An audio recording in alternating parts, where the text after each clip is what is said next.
let's think about this for a second. What do a grandfather clock ticking away in the hallway, a tiny quartz crystal inside a modern wristwatch, and your very own beating heart actually have in common? I mean, on the surface, they seem completely unrelated, right? You've got a mechanical antique, an electronic marvel, and a biological engine. But if we kind of strip away those surface details, they're actually united by something incredibly profound. They are all bound by the exact same invisible mathematical rhythms of the universe.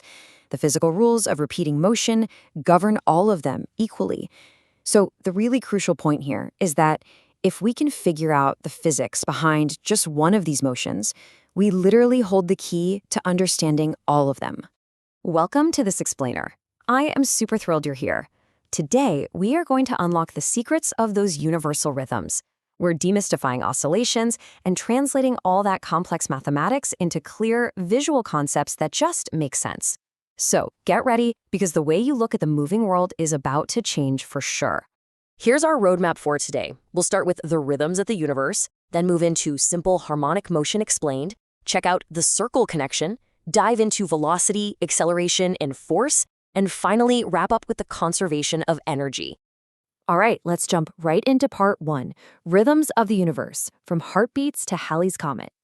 You know, from the microscopic vibrations of atoms to the massive, sweeping orbit of Halley's Comet, our universe is constantly repeating itself. But to really grasp the physics here, we need to understand a subtle but absolutely crucial distinction, and that's the difference between periodic and oscillatory motion.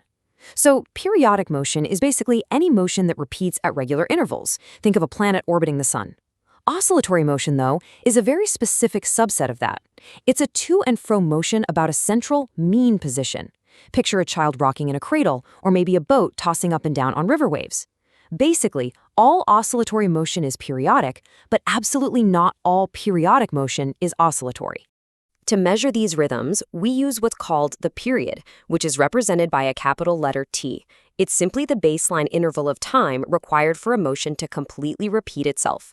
And honestly, it's pretty fascinating to think that Galileo famously began studying periodic motion by timing the swings of a church chandelier using nothing but his own pulse as a stopwatch. Talk about old-school physics. Now, frequency, represented by the Greek letter nu, is basically the mathematical inverse of the period, so 1 divided by t. To put that into perspective, if Galileo's pulse was 75 beats a minute, we just divide that by 60 seconds, and we get a frequency of 1.25 hertz. Simple as that. Moving right along to section 2, simple harmonic motion explained, the perfect physical model. Okay, so if general oscillation is a rough, bumpy dirt road, simple harmonic motion, or SHM, is a freshly paved, perfectly smooth highway. It is literally the simplest, most mathematically elegant form of oscillation. Let's break down the anatomy of this motion really quickly. X of t represents the exact displacement at any given moment. A is the amplitude, which is the absolute maximum distance it travels from the center. Omega is the angular frequency, dictating exactly how fast the cycle repeats. And phi is the phase constant, which tells us precisely where the object was when the cycle started. You see, every single piece of this equation maps directly to a tangible physical state. No abstract nonsense here. Now for section 3, the circle connection. This is where we get our geometric aha moment.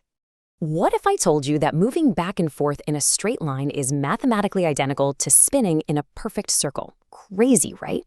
But look, when an object moves at a constant speed around a reference circle, it's undergoing uniform circular motion. But if you trace the position of that spinning object straight down onto the diameter line cutting through the middle, well, the resulting back and forth motion perfectly mirrors the equation for simple harmonic motion we just looked at. Let's actually walk through an edge-on thought experiment to really cement this idea in your head. Imagine a ball swinging around on a string in a perfect horizontal circle. Got it? Now I want you to mentally crouch down and look at that circle exactly from the side, right at eye level. You wouldn't even see a circle anymore. You just see the ball moving left, stopping, moving right, stopping, and moving left again. That one-dimensional shadow of the circular motion, that is exact simple harmonic motion. The math of circles and the math of springs are secretly speaking the exact same language. All right, let's dive into section 4, velocity, acceleration, and force, the invisible mechanics. So why does an oscillating object constantly rush back to the center, overshoot it, and then rush back again? Well, it all comes down to something called restoring force. Using the classic model of a block attached to a spring on a frictionless surface, you can see that when you pull the block away from its resting mean position, the spring desperately wants to pull it back. What makes simple harmonic motion so incredibly special is that this restoring force is directly proportional to the displacement. You pull it a little, you get a little pullback, but you pull it a lot, and you get a massive pullback. When we break down the extremes of this movement, a super fascinating inverse relationship pops up. Think about it. When the block is flying through the dead center, the mean position, its velocity is at an absolute maximum. But since the spring isn't stretched at all right there, the restoring force and the acceleration are strictly zero. Conversely, when the block reaches the extreme edge and momentarily stops to turn around, its velocity hits zero.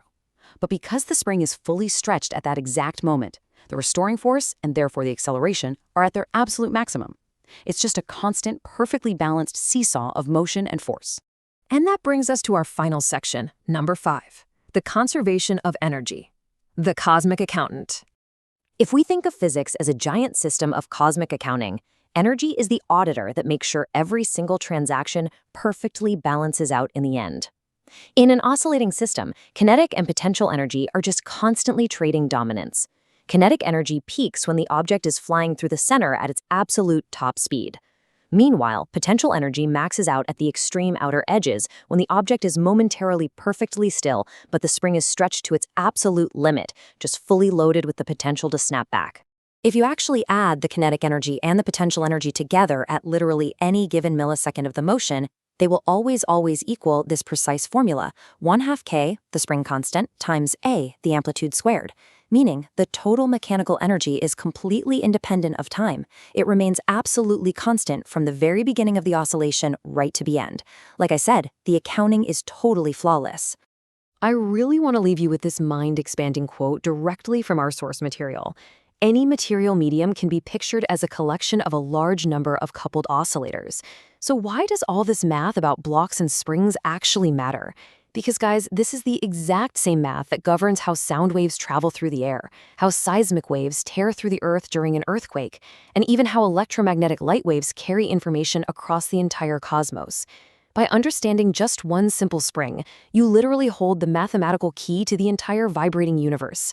So the next time you hear a sound or see a flash of light, ask yourself, what invisible mathematical springs are bouncing right in front of my eyes? Thanks so much for joining me on this explainer, and keep questioning everything.